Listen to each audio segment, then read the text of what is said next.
Chapter 28.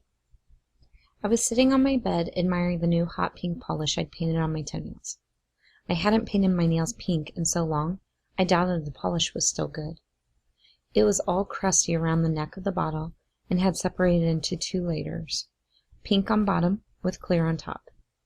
It had even seemed pretty congealed, so I'd added a few drops of fingernail polish remover to it, and that seemed to do the trick.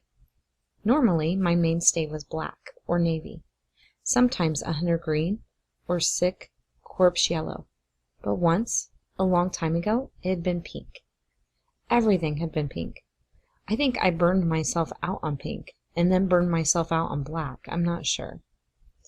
All I'm really sure about was I had finally given in to my curiosity and dragged the old box of fingernail polish, long since gone, to the pretty Princess Valerie, in the sky, out from under the bathroom sink, and set about painting my toenails hot pink.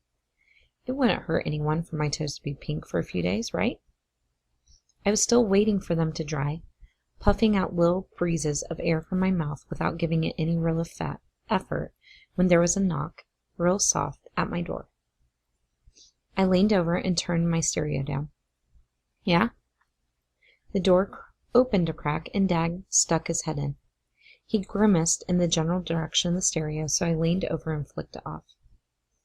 "Can we talk?" he asked. I nodded.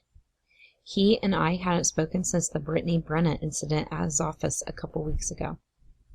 He came into the room and picked his way across the floor like he was coming through a minefield. He pushed a pile of t-shirts out of the way with his foot. I noticed he was wearing shoes, running shoes, and jeans, a polo shirt. His casual, but still going out look. He sat on the edge of my bed. He didn't say anything at first, just stared at my toenails. I curled them under instinctively and immediately was worried that I'd messed up my painting job. I let them uncurl. Only one was marred.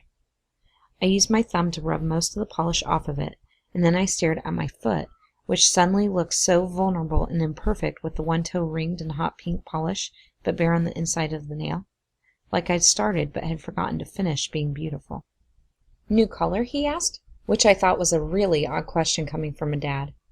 Were dads supposed to notice fingernail polish on their daughters? I wasn't sure, but it wasn't something my dad would notice, and the very thought of it made me feel uneasy. "No, very old," I replied. "Oh." He sat some more. "Listen, Val, about Briley." Briley, I thought, of course. Her name is Briley. "Dad," I started, but he held up a hand to stop me. I swallowed. Any sentence that began, "Listen, Val, about Briley," was not going to be the start of pleasant conversation. Of that I was sure. "Just listen," he said. "Your mother—" He paused. His mouth opened and closed a few times, as if he wasn't sure where to go from there. His hands sort of flopped around in his lap. His shoulders slumped. "Dad, I'm not going to tell Mom." "You don't have to do this," I started to say, but he interrupted. "I do," he said. "I do." I was quiet then, my toes getting cold. I stared at them hard, expecting the hot pink to change to purple or icy blue like a mood ring. Maybe corpse yellow wasn't so much of a thing of the past after all. I began to wonder who was the imposter, the old Valerie or the new. Something I felt over and over again after the shooting, as if I could change on a moment-by-moment basis. He finally said.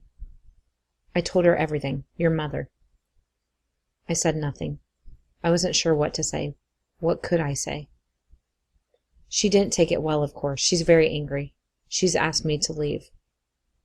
"Whoa," I breathed. "If it makes any difference to you, I love Briley. I've loved Briley for a long time. We'll probably get married." It made a difference, but probably not in the way he'd hoped. I thought with dark satisfaction that I finally had a step-monster. Somehow, within the context of my life, it fit. I felt a tug of regret. Having a step-monster would have been something else Nick and I would have had in common. We sat there in silence for a while. I wondered what Dad was thinking, why he was sticking around. Was he waiting for absolution, for me to say it was okay that he did this? For me to make some sort of magnanimous statement about accepting Briley into my life? "How long have you and, she been together?" I asked. He pulled his eyes up to look straight into mine. It might have been the only time I ever looked my dad in the eye, and I was surprised at how much depth I saw there. I guess I'd always seen Dad as one-dimensional. Never a thought that didn't include work. Never an emotion that wasn't impatience or anger. This happened long before the shooting. He gave a half-hearted chuckle. In some ways, the shooting brought your mother and me closer, made it more difficult to leave her. I've broken Briley's heart 1,000,000 times over the past several months. I was set to move in with her over the summer. We'd hoped to have been married by now, but the shooting... He, like so many others, left the sentence hanging after these words, as if they explained anything and everything all on their own. I knew what he meant, though, without him going on. The shooting changed everything. For everyone. Even for Briley, who had nothing to do with Garvin High. I couldn't leave Jenny alone after that. She's gone through so much. I respect your mother, and I don't want to hurt her. I just don't love her. Not the way I love Briley.